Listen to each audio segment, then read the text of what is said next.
mates, he decided to audition for Australia's Got Talent. Talent he had, and some months on from that time of his life, he has amassed a cult-like following, and his CD has received glowing reviews from so many sources. We give a huge welcome now to 89.7 Twin Cities FM, Mr. Chooka Parker. Good morning, Chooka, and welcome. G'day, thanks. How's it going? Oh, good, thanks. I love the name Chooka, along with the name of your CD, No Worries, mate. So really Australian. How did you get Chooka? Chooka. As far as I can remember, it was about 6 or 7 years back, and I wanted to be a chook farmer. I wanted to have about 1 million chooks. That was going to be my career. As you can see, I'm a professional chook farmer and all that now. Fantastic. And some lady started calling me Chooka, and it just stuck. So yeah, I got the name Chooka. It's funny how the names stick, isn't it? Look, time has flown so far since the inception of Australia's Got Talent for you. Has it seemed like, does it seem like now it was like so long ago?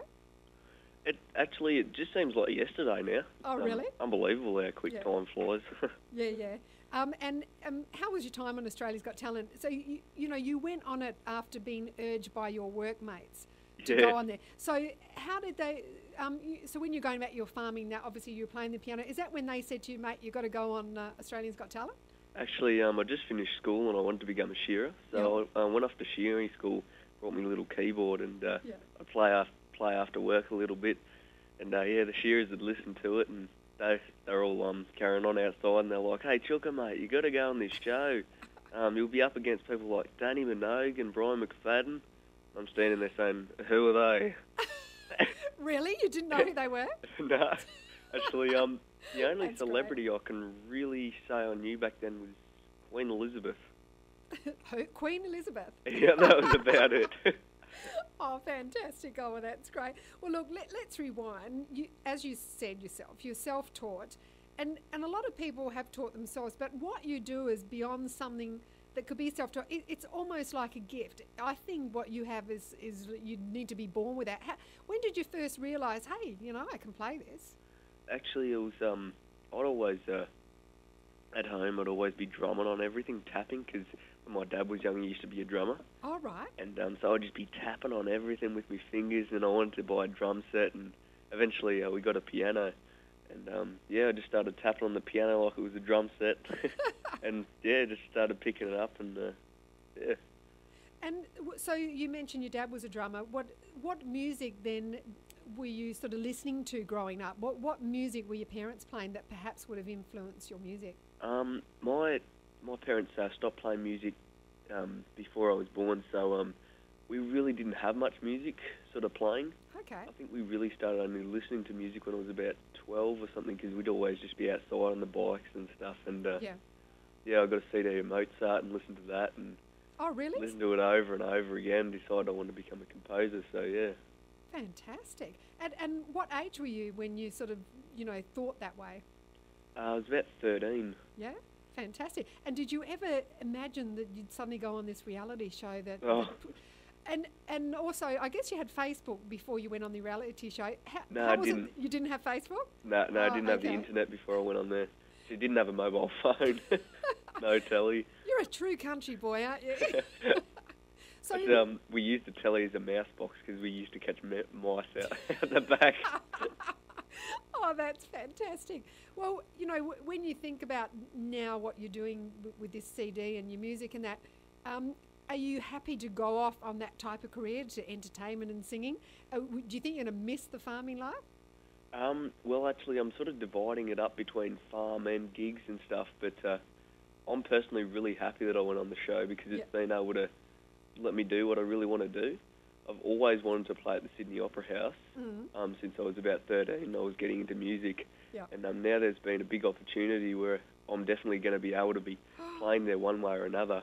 Oh, and so I'm really, I had a blast on the show on AGT. It was really fun being backstage with Kyle and Brian and cracking jokes and with the other contestants. And so how was like Brian and all that?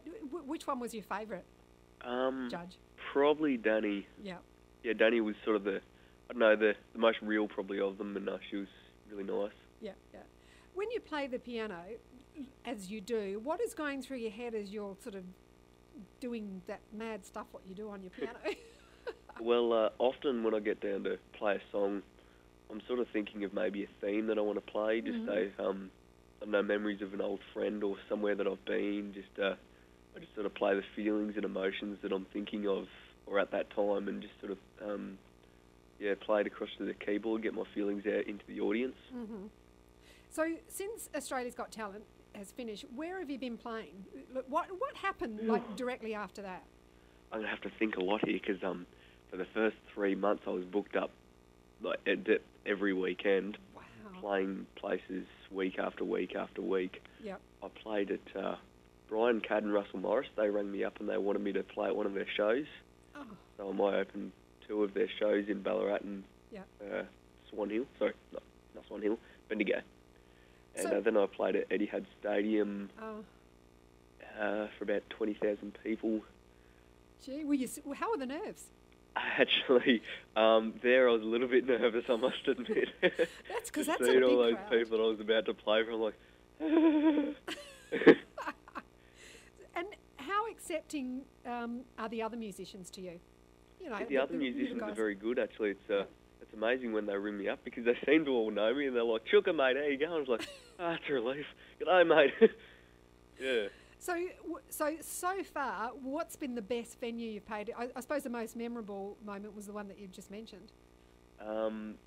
Actually, probably my favourite was up at Grafton. I did a gig up at Grafton for the 77th Jacaranda Festival. Oh, right. Down on the water, and there was a big lake, had fireworks and stuff, and I played there for about 2,500 people up on the bank, and they were probably the best crowd I've had so far. They were like all chanting Chooka and all clapping and applauding like crazy. I was probably deaf for another 3 days after that.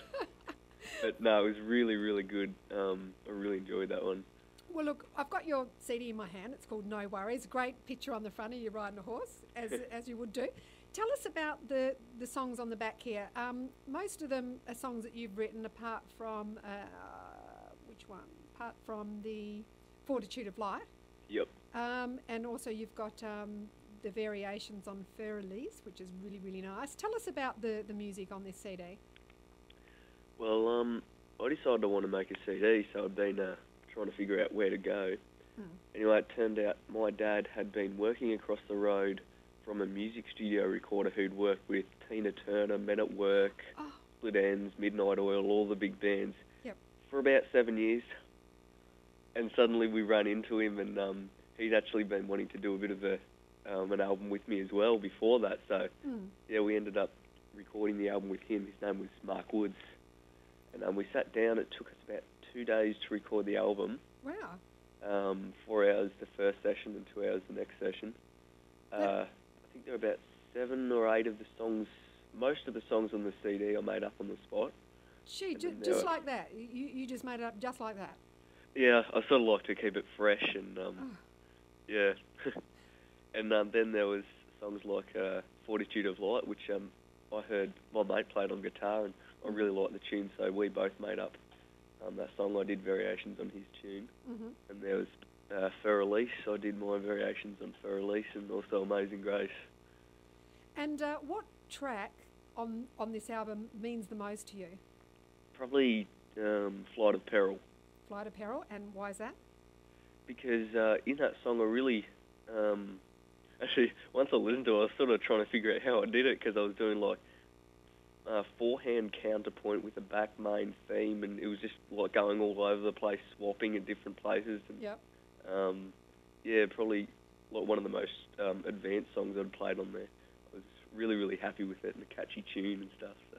There's another track on there called For Sarah. Is that any particular person? Yeah, For Sarah. And I met Sarah about 4 years ago. All right. And anyway, I decided to make a song up for her because I used to play the clarinet. I made up that song on the clarinet, and after a while, when I was at the studio, I just remembered that song, so I played it on the piano. So, yeah. And does she know that this is for her? Yeah, I gave it to her as a birthday present not long ago, actually.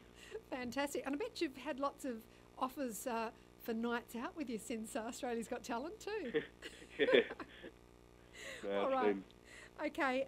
Also, tell us about some other songs. There's one called Tenacity. What's that song about? Oh, Tenacity. I really wanted to bring the feeling out of just, being tenacious, not stopping, just getting down, getting rid of whatever's in your road, and just keep pushing on, keep moving forward.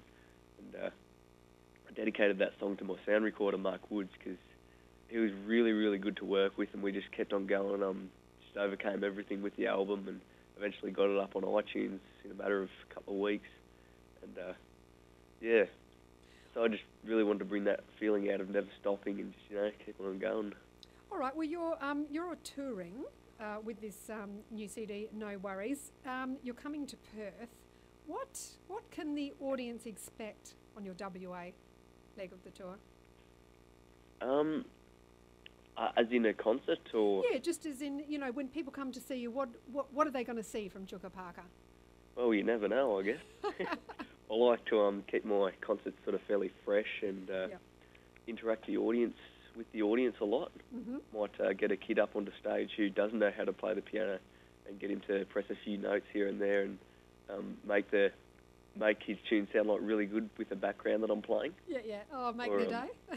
Make a few songs up on the spot and just sort of scare myself. So I don't know what to expect, especially the audience.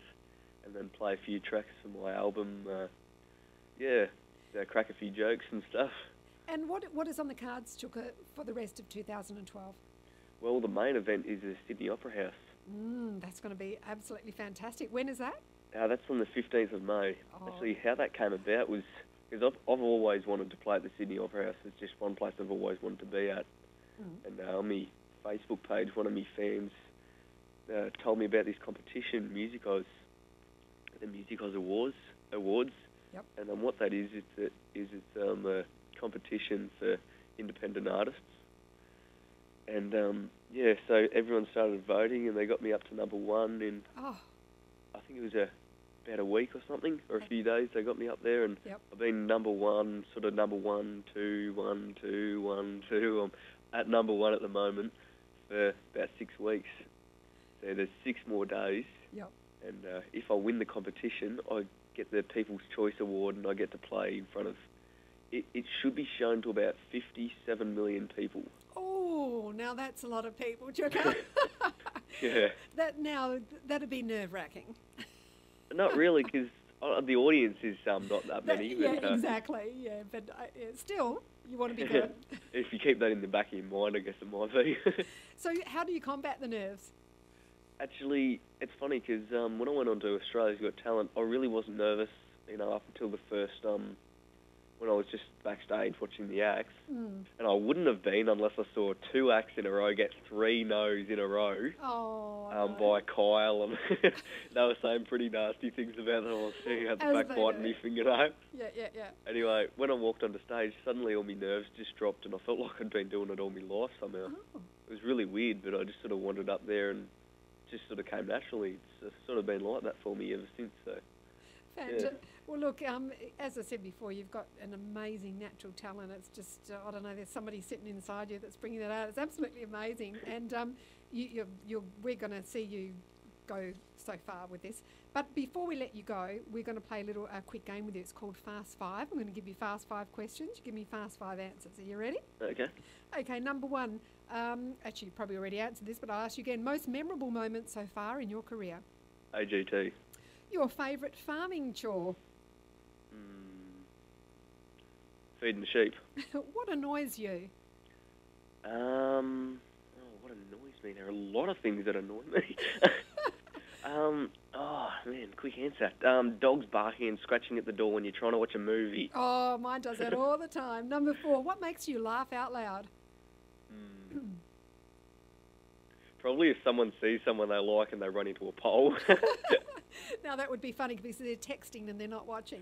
Yeah. Okay, and last one, I'm not sure whether you know this, but the Mayan calendar is on the countdown. The Mayans wrote this calendar 5,125 years ago, and the last date in their calendar is the 21st of December this year. Now, some people say it's because it's going to be the end of the world as we know it. So, Chooka Parker, with 7 days left until the end of the world, the end of our existence, how would you spend those last 7 days? Playing at the Sydney Opera House. Oh, fantastic. Well done. Chooka, it's been an absolute delight having you on the program, and we do really wish you all the very best in your career. Yeah, cheers. I'd also like to thank all my fans out there too, because after the show, like they've supported me so much. They've got me up. I've finalled in 4 categories in the Sydney Opera House. It's in alternative, instrumental, live, and Yeah, go on. I'm trying to remember the last one, and video as well. Oh. So if I win all the 4 finals, the ones that I'm finaling in, Yep. and the other one, I might end up playing there about 6 times. Oh, look, That's been unbelievable. Well, look, if you do, it's only because, Chooka Parker, you deserve it. Oh, thanks. And I'm going to play now at track 6, which is Flight of Peril. Okay, and you have a great day. Cheers, you too. It's 10 minutes to 10 o'clock. Here's Chooka Parker.